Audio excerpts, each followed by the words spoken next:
तो नमस्कार दोस्तों। द सिविलोहॉलिक की सिविल स्पिरिट प्रोग्राम में आप लोगों का स्वागत है। जैसा कि कल हम लोगों ने डिस्कस किया था कि अपने सिविल स्पिरिट प्रोग्राम की जर्नी में हम लोग इस समय मॉडर्न इंडियन हिस्ट्री कवर कर रहे हैं। ठीक है।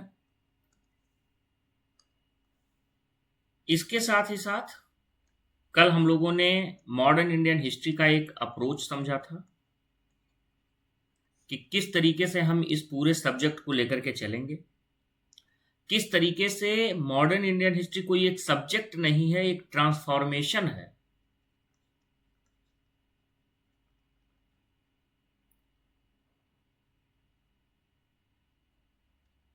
ये कि हम सब्जेक्ट से सिटीजन कैसे बने, और यही ट्रांसफॉर्मेशन हमको पॉलिटी के अलावा अन्य भी सेगमेंट्स में, मतलब पॉलिटिकल, इकोनॉमिकल, सोशल एस्पेक्ट्स में दिखता है। जिसके बाद हम लोगों ने चर्चा की थी कि कल हम अपना पहला मॉड्यूल एडवेंट ऑफ द पहला chapter advent of the Europeans, यूरोपियों का भारत में आगमन, इसको हम कवर करेंगे। तो चलिए हम शुरू करते हैं आज से हमारा subject advent of the Europeans in India from trade to empire. भाई आप समझिए कि कुछ जहाजी बेड़े हैं जो आ रहे हैं यहां भारत में मसाले की खोज के लिए। जहाजी बेड़े आ रहे हैं भारत में मसाले की खोज के लिए। ये जहाजी बेड़े यूरोप से गोल्ड, सिल्वर ये लेकर के आएंगे और मसाले खरीदेंगे, मसाले के बदले भारत में को गोल्ड सिल्वर देंगे और मसाले यहां से जाएंगे।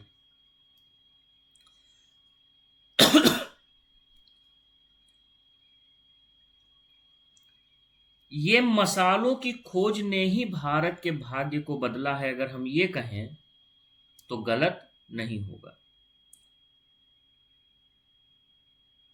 इसके साथ ही साथ दो मुख्य अवधारणाएं सामने आती हैं।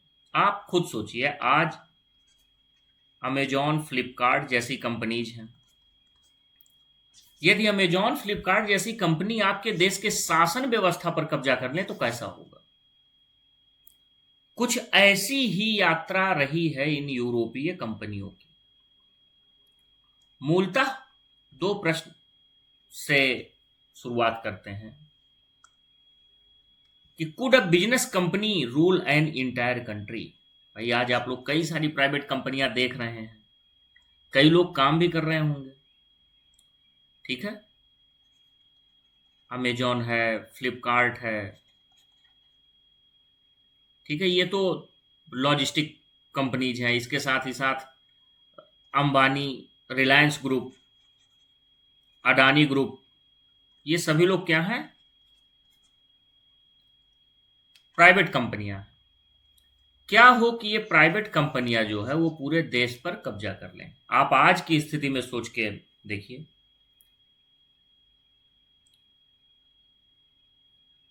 दूसरा कि can search for the spice change the destiny of civilization. Bharat की सभ्यता जो इतनी महान सभ्यता थी, इतनी रिच सभ्यता थी, वो अंततः एक कॉलोनी बन गई, उपनिवेश बन गई।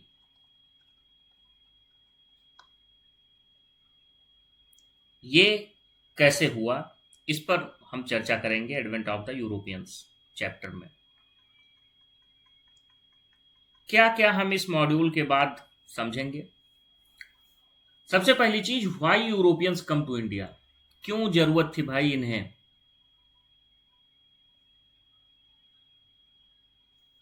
Why India attracted the Europe. Bharat हमेशा से यूरोपियों को क्यों अच्छा लगता था? सी रूट क्यों डिस्कवर हुआ? फिर हम देखेंगे क्रोनोलॉजी ऑफ यूरोपियंस पावर। फिर ट्रेडिंग सेंटर्स देखेंगे, इनकी इंपॉर्टेंट पर्सनालिटीज को देखेंगे।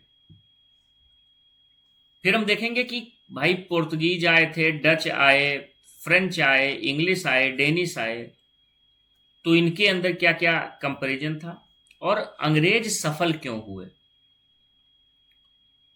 फिर British East India company empire में कैसे बदली, और foundation for the battle of Plassey, Plassey का युद्ध। ये 2 दिनों की लगभग क्लास रहेगी, 2 डेज की, जिनमें हम इस पूरे सेगमेंट पर डिटेल में चर्चा करेंगे। तो सबसे पहले तो हम लोग एक इन जनरल क्रोनोलॉजी समझ लेते हैं कि कब कब आए और क्या क्या उनका मुख्य योगदान रहा। सबसे पहले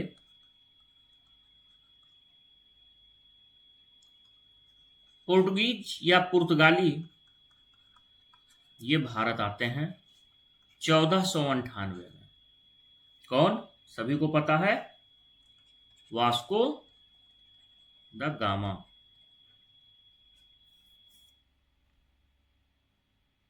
इनकी पहली फर्स्ट फैक्ट्री लगती है कोचिन में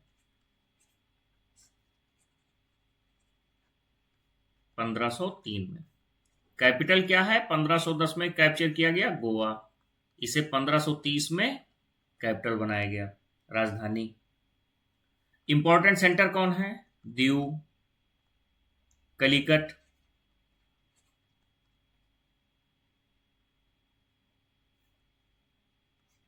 ये इंपॉर्टेंट सेंटर्स हैं इनके। कोचिन, डिटेल में इन सब पे हम चर्चा करेंगे। पोर्टुगीज के बाद फिर आते हैं डच। कब आ रहे हैं? 1602 में। फर्स्ट फैक्ट्री मछलीपट्टनम,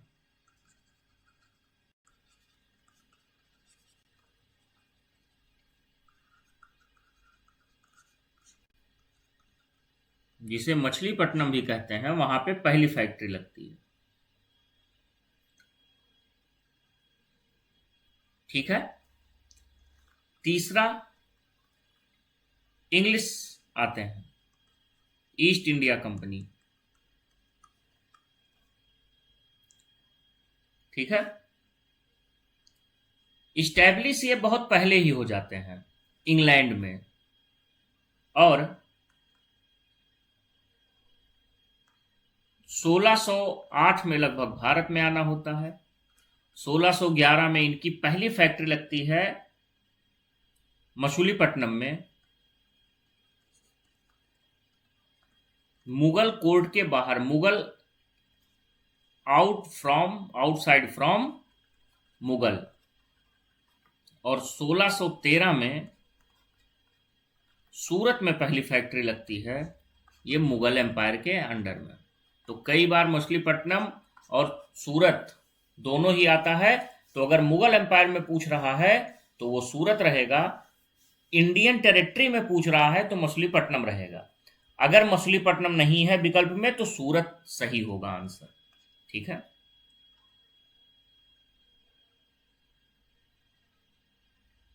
इसके बाद डेनिश आते हैं 1616 में, और सबसे लास्ट में फ्रेंच आते हैं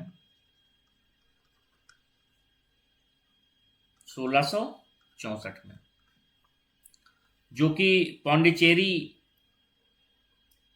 और लास्ट में छोड़ करके भी जाते हैं पोर्टुगीज। सबसे लास्ट में, सबसे पहले आने वाले भी पोर्टुगीज हैं, पुर्तगाली 1498 में, और सबसे लास्ट में ये 1961 में गोवा छोड़ करके जाते भी हैं। ठीक है। ये रही है इनकी क्रोनोलॉजी, पीडीईडीएफ, पुर्तगाली, डच, इंग्लिश, डेनिश और फ्रेंच। अब हम थोड़ा स्थिति को समझने का प्रयास करते हैं कि भाई क्या रहा। देखिए, ऐसा नहीं है कि यूरोप में और भारत में कोई ट्रेड नहीं था पहले से। 6th सेंचुरी में ट्रेड बहुत अच्छा था। किसमें? इंडिया एंड यूरोप में। क्यों? 6th सेंचुरी में यहां रोमन एम्पायर था यूरोप में, एक अस्थाई पावर थी, ठीक। सिल्क रूट से जो है इनका ट्रेड हो रहा था। लेकिन 7th सेंचुरी के आसपास रोम कमजोर होने लगा और यूरोप में शुरू हुआ डार्क एज, अंधकार का युग।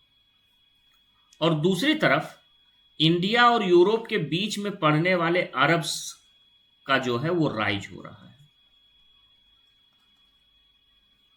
ठीक है।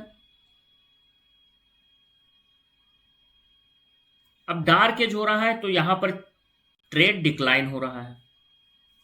इसके साथ ही साथ फिर डार्क एज रहा 500 वर्षों तक लगभग। 11वीं 12वीं शताब्दी में प्रबोधन काल, ये विश्व इतिहास में आप पढ़ेंगे, या रेनेसा, ये स्टार्ट होता है। रेनेसा में क्या है कि भाई जो पुरानी मान्यताएं हैं चर्च प्लस फ्यूडल लॉर्ड्स के खिलाफ, आम लोग प्लस ट्रेडर्स प्लस किंग जो वहां के हैं,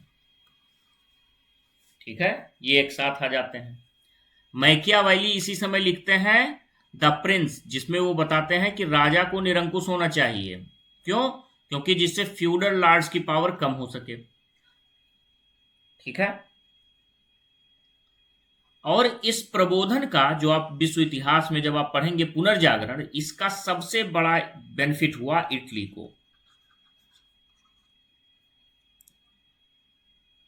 आप लोगों ने एक नाम सुना होगा, Marco Polo, merchant of Venice, एक बुक आती थी, इंटर के सिलेबस में भी है, मतलब पहले थी, अभी का पता नहीं, इंटरमीडिएट के सिलेबस में मर्चेंट ऑफ वेनिस, जो मार्को पोलो, ये 1200 के आसपास जो है वो यात्रा करते हैं भारत की। और भारत से जब ये जाते हैं तो बताते हैं कि भाई इतना पैसा है भारत वालों के पास। कुबलई खान के यहाँ ये पहुंचते हैं चीन में, पांड्य साम्राज्य ये देखते हैं भारत में, साउथ का पोर्शन लगभग कवर करते हुए, बताते हैं इतना पैसा है कि परेशान हो जाओगे। अब यहां से क्या होता है कि प्रबोधन हो चुका है। आप थोड़ी सी स्थिति को समझने का प्रयास करें। प्रबोधन हो चुका है, मतलब तर्क को प्रभावी किया जा रहा है, अब मान्यताओं पर ध्यान नहीं दे रहे हैं। तर्क के साथ ही साथ वैज्ञानिक दृष्टिकोण, साइंटिफिक अप्रोच आ रहा है, ठीक है, साइंटिफिक अप्रोच आ रहा है, तो टेक्निकल इनोवेशन हो रहा है। दूसरी चीज, एब्सोल्यूट मोनार्की आ रही है, क्योंकि फ्यूडल लॉर्ड से लोग परेशान हो चुके थे। फ्यूडल लॉर्ड मतलब छोटे छोटे राजा। अब एक ही देश में 10 लोग हैं, 10 लोग स्वतंत्र हैं, तो उसके स्थान पे लोगों ने बोला कि भाई एक ही राजा रहे, कम से कम एक ही टैक्स लगे। 10 को टैक्स देने में बड़ी हालत खराब हो जाती है भाई। अब इन्होंने क्या किया, फंड देना शुरू किया। अब आप समझो, अगर डेमोक्रेसी होती तो पैसा क्यों जाना है, क्यों नहीं जाना है? क्या ये चीजें जो इतना पैसा लगा करके खोजी यात्राएं शुरू की गई, क्या वो चीजें हो पाती? नहीं हो पाती, ठीक है। तो फंड दिए गए, टेक्निकल इन्वेंशंस हुए, और इसके कारण इंडस्ट्रियल रिवॉल्यूशन की नींव पड़ी, ठीक है। पहला, यहां एक चीज इन लोग को समझ में आ गया कि एग्रीकल्चर जो है अब प्रॉफिटेबल नहीं है, तो इन्हें करना था ट्रेड। ट्रेड के लिए दो चीजें चाहिए, एक तो चाहिए मार्केट, दूसरा चाहिए रॉ मटेरियल। यूरोप के देश छोटे छोटे, तो इन्हें बड़े मार्केट की तलाश थी। वो इनको मिल सकता था कहाँ? इंडिया एंड चाइना में।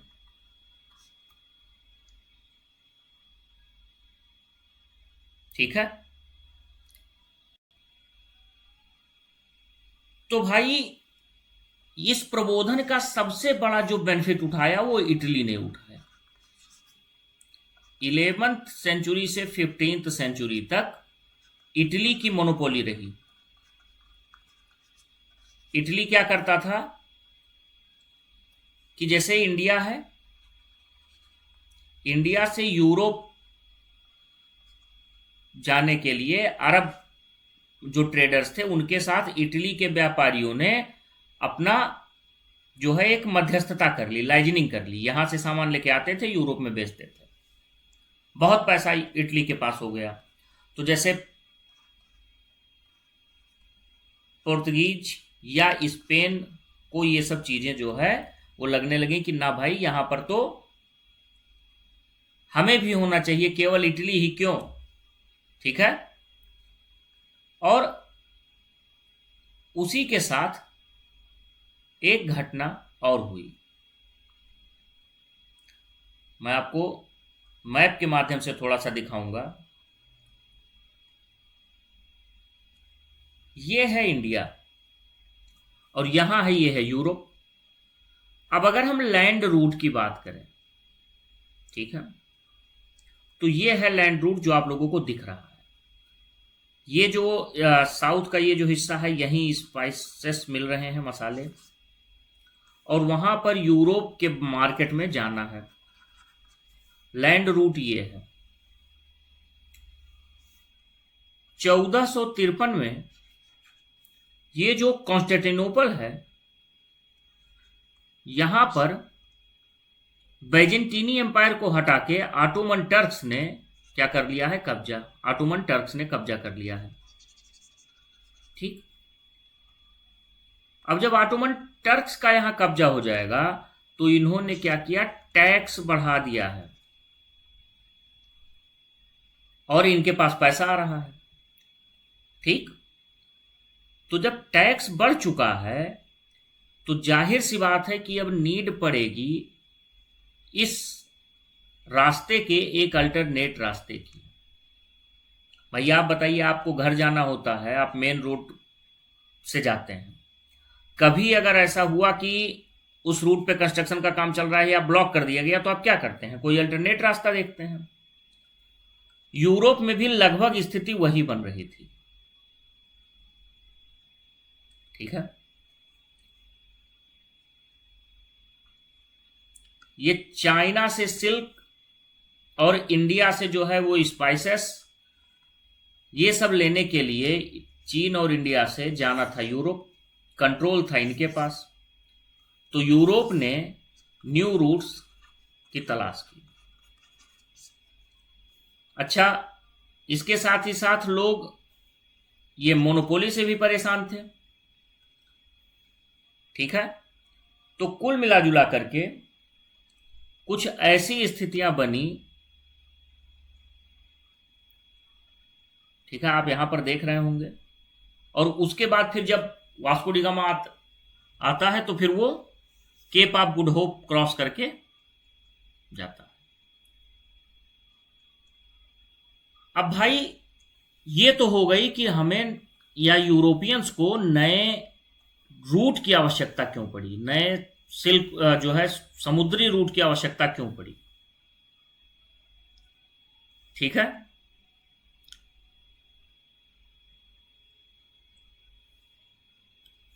इंडिया से spices, cotton, textile, silk, Indigo, कीमती पत्थर, लौंग, इलायची, ये सारी चीजें जाती थी।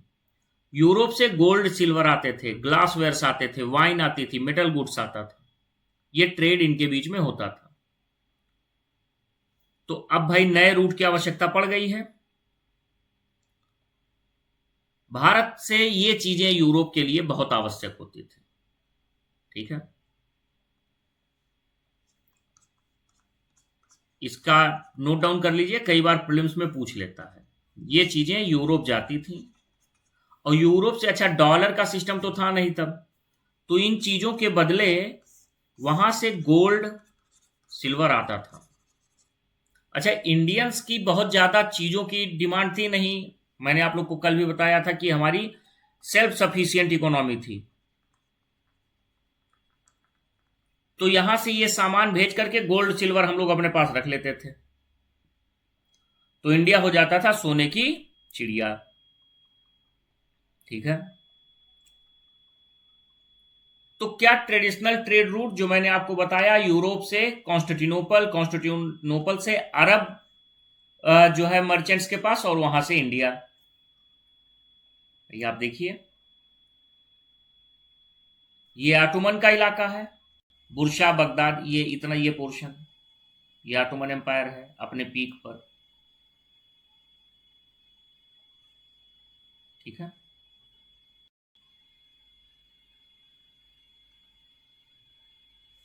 और यह जो हिस्सा है,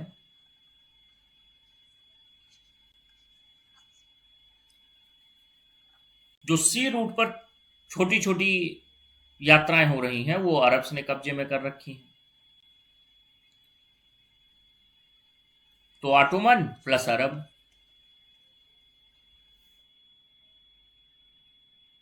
ये बड़ी समस्या हुई यूरोप वालों के लिए। ठीक है, अब होता क्या है कि मैंने आप लोग को बताया इटली बहुत पैसा कमा लिया था, तो इटली को देख के पुर्तगाल, स्पेन, इंग्लैंड, ये सभी जो है कहने लगे भाई बहुत पैसा इसके पास, हमें भी अब अपना करना है। नीड ऑफ मार्केट है, टर्क्स ऑन लैंड रूट है, और साइंटिफिक इन्वेंशंस हो रहे हैं जो हेल्प कर रहे हैं किस चीज को, सर्च को।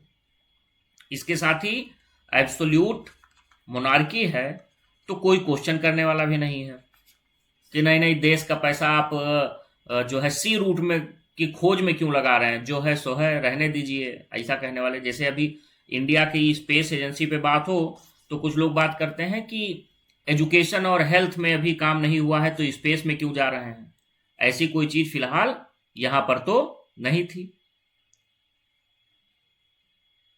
अब सी रूट जरूरी क्यों हो गया, ये हम लोग चर्चा कर चुके हैं। ऑटोमन कंट्रोल है, टैक्सेस हाई है, ट्रेड ब्लॉक है, 1453 में कब्जा हो चुका है, इस पे हम लोगों ने चर्चा कर ली है। और इस स्थिति के कारण सी रूट की आवश्यकता पड़ी। ठीक है, और उस समय सी रूट एकदम नेसेसरी हो गया जब 1453 में कब्जा हो चुका है। ठीक है,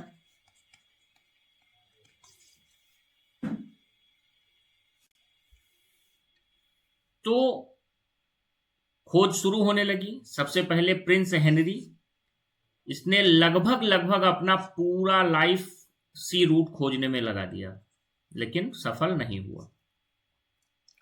ठीक है, उसके बाद बार्थोलोम्यो डियास, ये जो है खोजते हैं, और अफ्रीका के नीचे जो केप ऑफ गुड होप है, अफ्रीका के लास्ट में, वहां से ये रिटर्न हो जाते हैं। कोलंबस भाई हमारे आते हैं इंडिया की खोज के लिए और खोज देते हैं यूएस से, मतलब अमेरिकाज।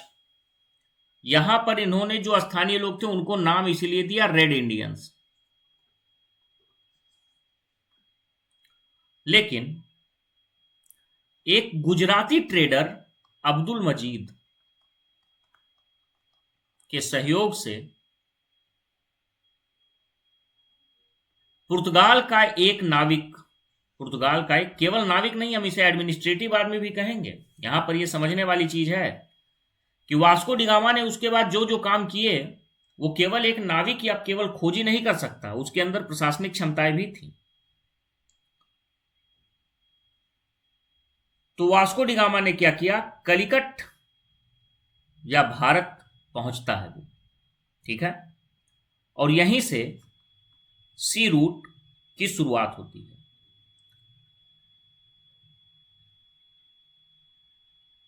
अब हम देखते हैं arrival of Vasco D gamma. ये केप ऑफ गुड होप से आगे बढ़ करके इंडियन ओशियन से इंडिया की तरफ पहुंचते हैं और मालाबार तट पर मई 1498 में पहुंचते हैं कलिकट, जो उस समय किसके कब्जे में था? जमोरिन।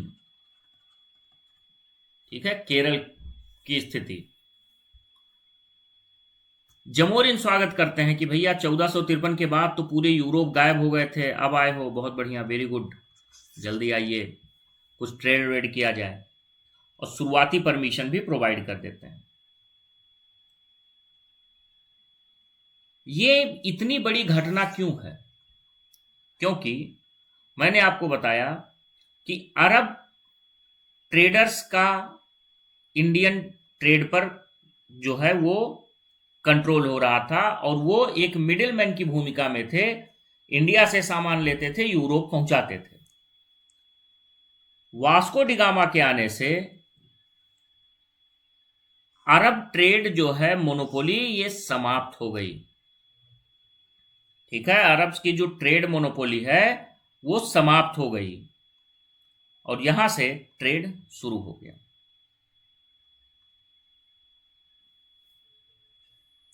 इस पे हम लोग पहले ही चर्चा कर चुके हैं। पोर्तुगीज, डच, इंग्लिश, डेनिश और फ्रेंच आए हैं।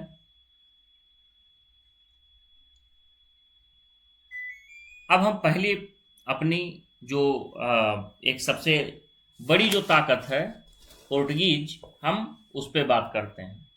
अच्छा, यहां एक चीज बड़ी अनोखी चीज है कि 1498 में भारत के लिए समुद्री रास्ते की खोज हुई, और हम लोग क्या पढ़ते हैं कि भारत की खोज किया। ठीक है, तो यूरोपियंस जो हिस्टोरियंस थे उन्होंने इसको भारत की खोज बताया, जबकि ये भारत के लिए समुद्री रास्ते की खोज थी। ऐसा थोड़ी था कि भारत गायब हो गया था मैप से, खोज करके वास्को डी गामा दे दिए। ठीक है, तो चीजों को देखने का नजरिया भी हमें यहाँ पे थोड़ा थोड़ा बदलना होगा, और उपनिवेशी इतिहासकारों से हमें अपनी तरफ भी थोड़ा सा बढ़ना होगा। 1453 में वास्को डी गामा आ रहे हैं, 1498 में।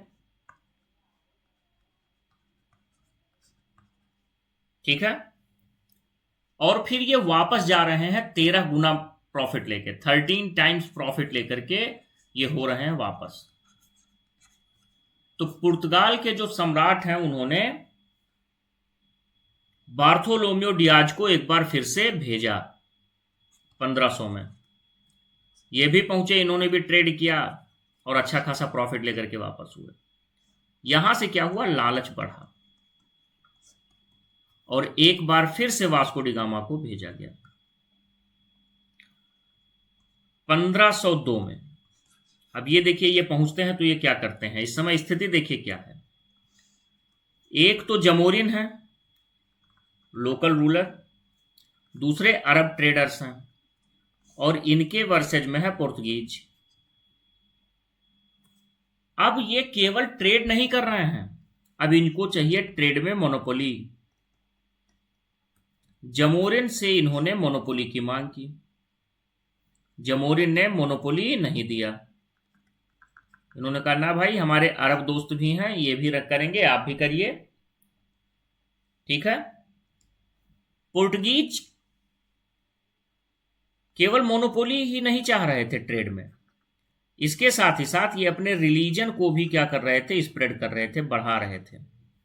इसीलिए अल्मीडा ने कहा कि पुर्तगाली जो है वो एक हाथ में तलवार और एक हाथ में क्रूस लेकर के आए, क्रॉस। लेकिन सोना ज्यादा देखा तो इन्होंने क्रॉस रख दिया, और ज्यादा देखा जब एक हाथ से भी नहीं हो रहा है तो तलवार भी रख दिया और खत्म हो गए। ठीक है, रिलीजन का प्रसार कर रहे हैं।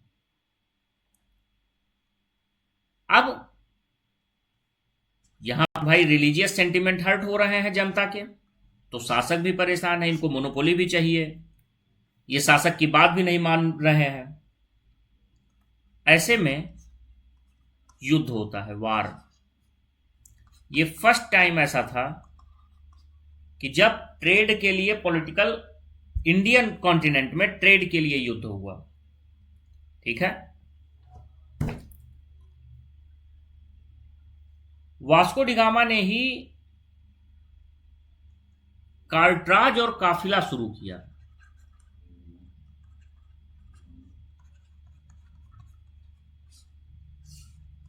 और जब मोनोपोली उसको नहीं मिली तो उसने पूरे इंडियन ओशियन पर यह अप्लाई कर दिया कि जो भी जहाज जाएगा वो कार्टराज लेगा। कार्टराज मतलब एक तरीके का परमिट, तभी ये मूव करेगा, वरना उसको डुबो दिया जाएगा। और काफिला एक चीज थी। काफिला मतलब कि उस जहाज के साथ किसी व्यापारी के, ट्रेडर्स के जो जहाज है उसके साथ पुर्तगाली बेड़ा चलता था, पुर्तगाली नेवी चलती थी। ये क्यों चलती थी? इनके सुरक्षा के लिए, सिक्योरिटी के लिए। तो परमिशन के लिए अलग कार्टराज और सिक्योरिटी के लिए काफिला। ये दोनों चीजें यहां पर चल रही हैं। ठीक है। और यहां से इनको केवल ट्रेड से ही नहीं बल्कि अलग सोर्सेस से भी इनके पास पैसा आने लगा। और इसीलिए 1501 में मैनुअल वन जो पुर्तगाल का बादशाह था, उसने अपने आप को भारत और पूर्व के साथ व्यापार का राजा घोषित कर दिया। ठीक है। भारत व पूर्व के साथ व्यापार का राजा। क्योंकि अब यहां कोई, जैसे जो अरब ट्रेडर्स थे वो जंगी बेड़े नहीं रखते थे, और पुर्तगाली ने भी जो है वो जंगी बेड़े भी रखने लगी। ठीक है। उसके बाद आता है सेकंड, फ्रांसिस्को डी अल्मीड़ा और ब्लू वाटर पॉलिसी।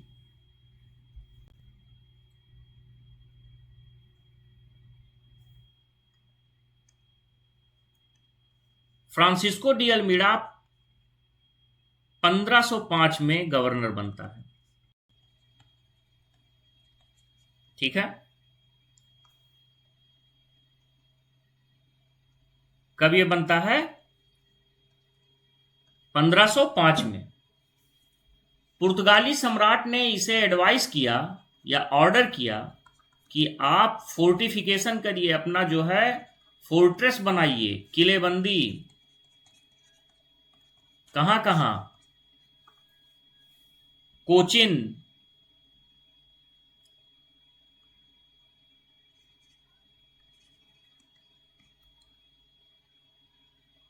कन्नूर,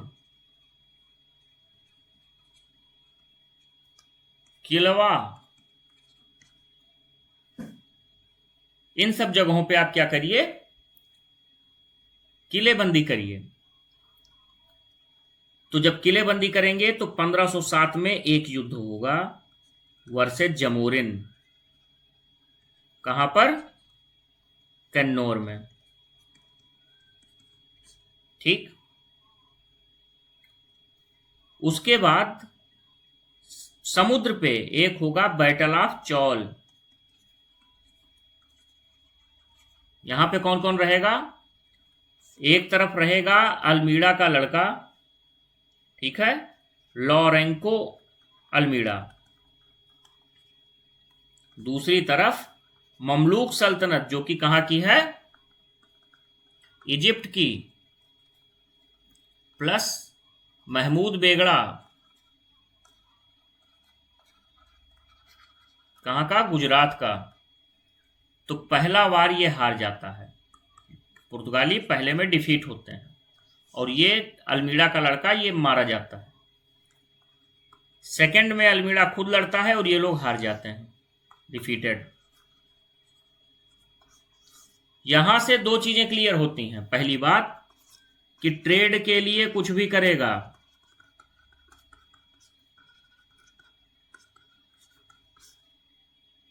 दूसरी चीज ये मानी जाती है कि यूरोपियंस जो हैं वो समुद्र में बहुत ज्यादा पावरफुल हैं। ठीक है, इन दो चीजों की बात यहां आनी शुरू हो जाती है। और इस चीज से कि समुद्र में यूरोपियंस बहुत ज्यादा पावरफुल हैं, तब अल्मीड़ा शुरू करता है ब्लू वाटर पॉलिसी। ठीक है, समुद्र को कंट्रोल करेगा। और इसका मानना भी था कि भारत पर वही शासन करेगा जो समुद्र पर शासन करेगा, नियंत्रण करेगा।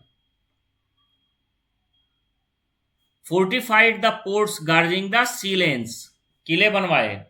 जगह मैंने बताई आपको, कोचिन। नेवल सुप्रियोरिटी को यूज किया कॉमर्शियल मोनोपोली के लिए।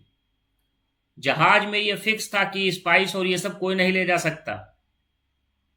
और पुर्तगाली जो पुर्तगीज पास या कार्टराज था वो सबके लिए क्या हो गया, नेसेसरी हो गया। ठीक है,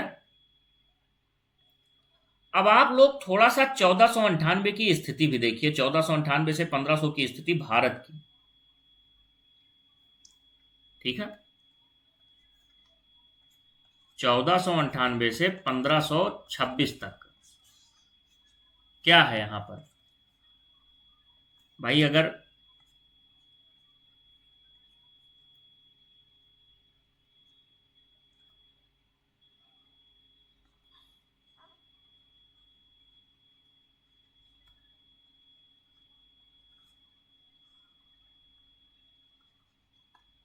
ये इंडिया की बात हम करें तो ये उस समय ये भी इंडिया का हिस्सा है। इतने हिस्से पे सल्तनत है। ठीक है, कौन है आपका? सल्तनत। ये जो नॉर्थ इंडिया है यहां पर सल्तनत है। और लोदियों का शासन काल है तो सल्तनत कमजोर है। राजस्थान से हमला हो जा रहा है तो कोई सेंट्रल पावर नहीं है। जो गुजरात है इसे बार बार राजपूतों से भी खतरा है, सल्तनत से भी खतरा है।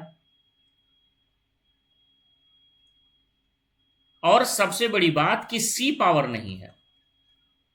तो पुर्तगालियों के लिए एक अच्छा था स्थिति कि उन्होंने अपनी पावर को क्या किया, इंक्रीज किया, बढ़ाया। ठीक है, और फर्स्ट पावर वो बने इंडियन ओशियन को कंट्रोल करने वाले। ठीक है, पुर्तगाली पहले शक्ति बने जिन्होंने इंडियन ओशियन को क्या किया, कंट्रोल किया। फिर आता है आपका अल्फांसो द अल्बुकर्क। ठीक है,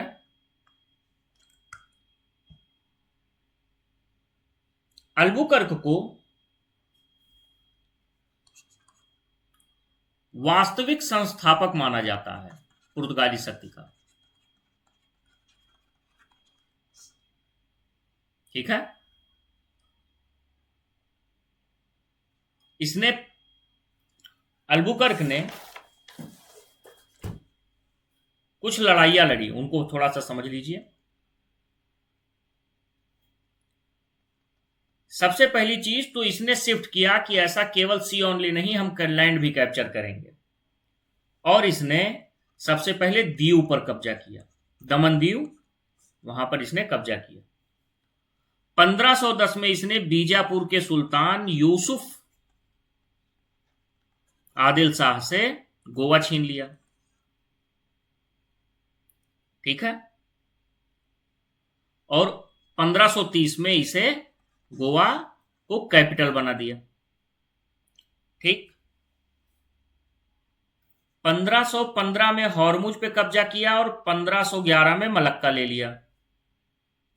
और पूरे एशियन ट्रेड को चोक कर दिया इसने। पूरा एशियन ट्रेड अब किसके कब्जे में है? पुर्तगालियों के। ठीक है,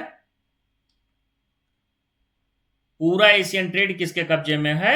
पुर्तगालियों के। यही नहीं, 1518 में इन्होंने चाइना के जो सेंजुआंग प्रांत है वहां भी सेटलमेंट स्टार्ट कर दिया। तो इंडियन ओशियन से भी अब ये बढ़ रहे हैं। तो 1510 में गोवा पर कब्जा, दीव पर कब्जा, मलक्का पर कब्जा और हॉर्मुज पर कब्जा, इसने पुर्तगालियों को एक वास्तविक शासक के रूप में स्टैब्लिश कर दिया। ठीक है, आप यहां देखिए भाई, अब अगर किसी को ट्रेड करना है तो पुलिकट में है, नागपट्टनम में है, कोलोन में है, कोच्चि में है, गोवा राजधानी है, बेसिन में है, दीव में है, दमन में है, मलक्का में है, यहाँ है, हॉर्मुज है। ठीक है, हॉर्मुज स्ट्रेट, इन सभी जगहों पर पुर्तगालियों ने अपने सेंटर्स बना लिए हैं। ठीक है, ये पूरा जो बॉम्बे का इलाका है ये 1532 के आसपास नीनो डी कुन्हा के समय में जो है वो आ जाता है। ठीक है, तो पुर्तगाली अब क्या हो चुके हैं, वो आए थे एज अ ट्रेडर्स, लेकिन अब वो धीरे धीरे लैंड कैप्चर कर रहे हैं, मोनोपोली के लिए पावर का इस्तेमाल कर रहे हैं। अल्बुकर्क ने मैरिज सिस्टम भी शुरू किया था। ठीक है, अल्बुकर्क का एक पॉइंट और नोट कर लीजिए अल्बुकर्क में, कि इसने हिंदू महिलाओं से शादी के लिए बोला।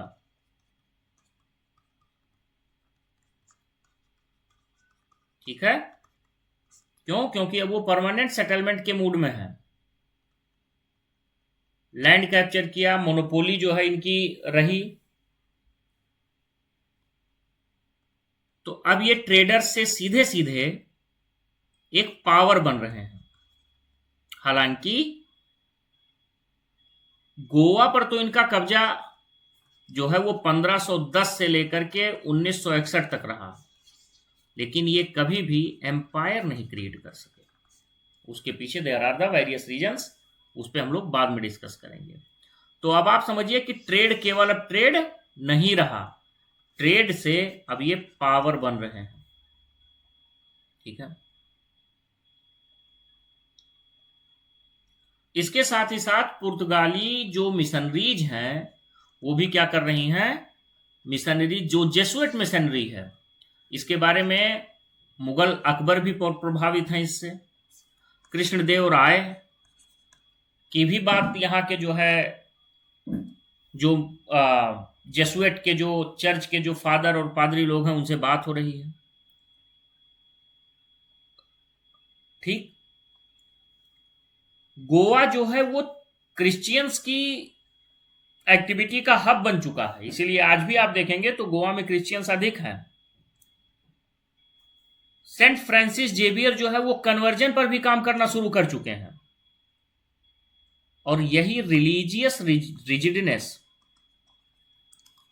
एक बहुत बड़ा कारण थी जिसके कारण पुर्तगीज जो है वो एम्पायर नहीं क्रिएट कर सके।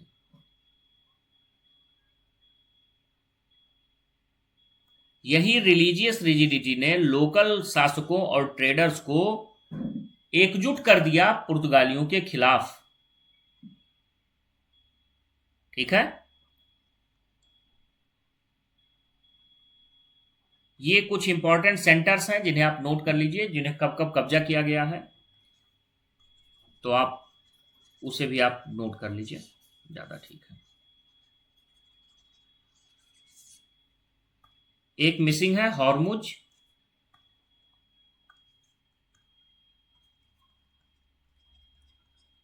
(1515). ठीक है, बाकी यहां पे सभी लिखे हैं, आप इसको नोट डाउन कर लीजिए। राजधानी कौन है? गोवा। पहला कोचिन 1503।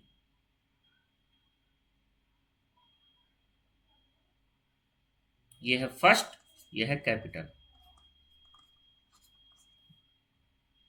ठीक।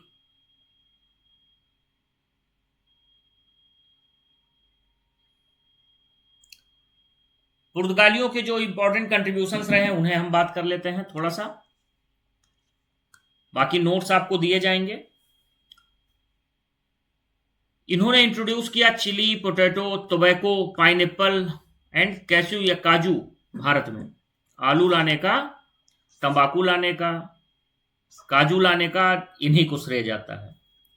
फर्स्ट प्रिंटिंग प्रेस इन्होंने 1556 में सेट किया। चर्चेस, फोर्ट्स बनवाए जो है अभी भी, जो गोवा में दिख जाते हैं। और new ship building and navigation technique इन्होंने बनाई। ठीक है, ये पुर्तगालियों के कुछ मेजर कॉन्ट्रीब्यूशंस रहे, इन्हें नोट डाउन कर लीजिए। और पुर्तगालीज के डिक्लाइन का क्या कारण था? पहली बात तो पुर्तगालियों की संख्या बहुत कम थी,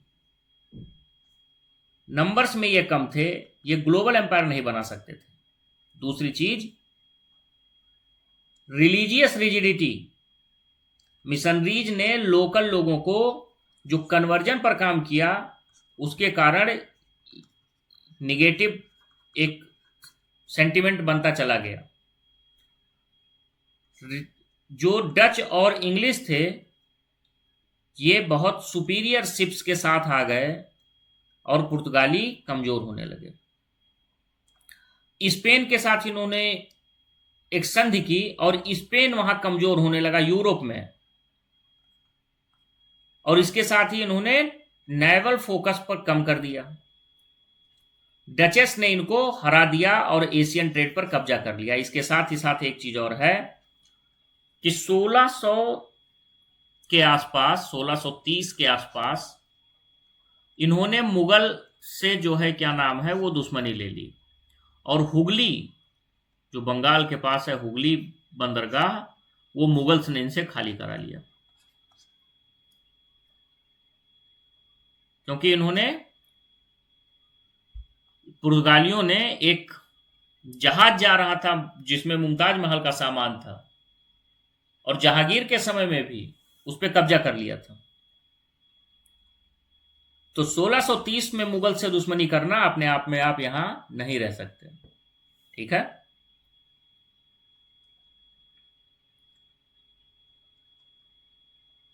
कहा जाता है कि the Portuguese open the door, they could not hold it open. इन्होंने रास्ता खोला और उसके बाद डच और इंग्लिश आ चुके हैं, और 1663 में कोचिन जो इन्होंने 1503 में बनाया था, उस 1663 में डचेस ने उस पर कब्जा कर लिया है। ठीक, और पुर्तगाली एक रीजनल जो है वो रह गए केवल गोवा क्षेत्रों में, बाकी एक एम्पायर के रूप में वो स्टैब्लिश नहीं हो पाए। पुर्तगालियों के बाद आते हैं डच। ठीक है, डच आते हैं 1602 में, सेम वही रूट फॉलो करते हुए। डच ईस्ट इंडिया कंपनी आती है, और ये फर्स्ट वर्ल्ड की, पूरे विश्व की फर्स्ट मल्टीनेशनल कारपोरेशन रही। इनकी प्रायोरिटी इंडोनेशिया पे ज्यादा थी, इंडिया इनके लिए सेकेंडरी था, केवल सपोर्ट के लिए था।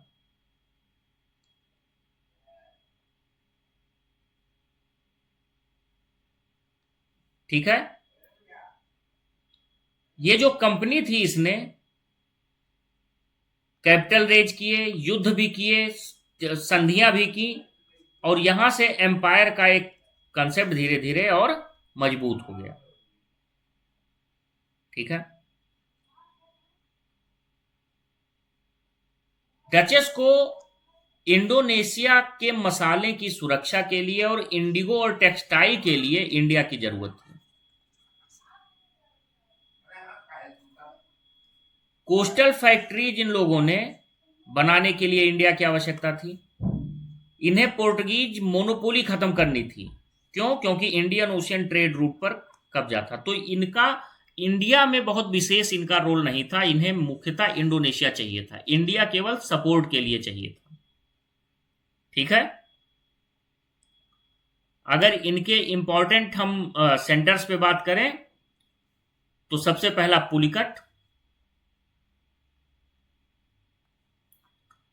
1609 में, नागपट्टनम में 1658, कोचीन में 1663, चिनसुरा में, चिनसुरा जिसे हुगली भी कहते हैं, 1653 में, सूरत में, जहां नोट डाउन कर लीजिएगा, सूरत में 1616 में, मछलीपट्टनम में 1611 में, बालासोर में 1633 में, कासिम बाजार बंगाल में 1655 में।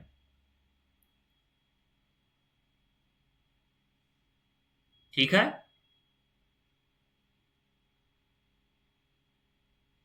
ये 6-7 जगहों पे इनकी फैक्ट्रीज थी जो कि मैप में मेंशन है। सूरत, कोचीन, नागपट्टनम, पुलिकट, मछलीपट्टनम, बालासोर, कासिम बाजार और चिनसुरा।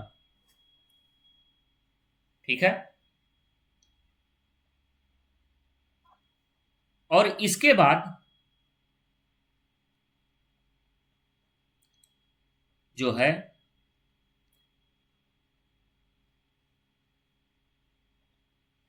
डचेस ने इंडोनेशिया को चुना, भारत को नहीं। मुख्य इनका मसालों का व्यापार इंडोनेशिया और साउथ ईस्ट एशिया की तरफ इनका हो गया। ठीक।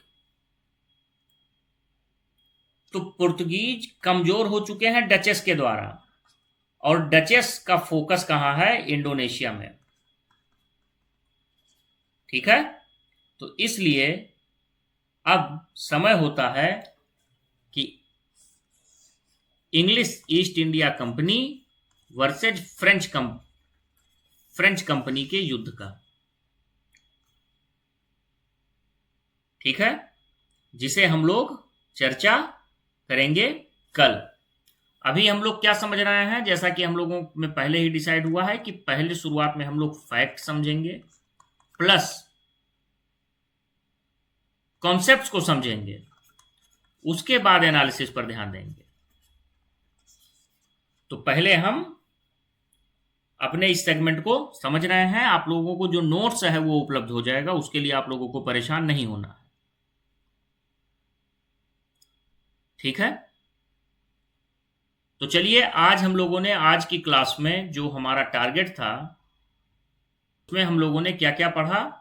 Y Europeans come to India, why India attracts Europeans, sea route discovered, chronology of European power, trading center across the India, और कुछ इंपॉर्टेंट पर्सनालिटीज के बारे में भी हमने देखा।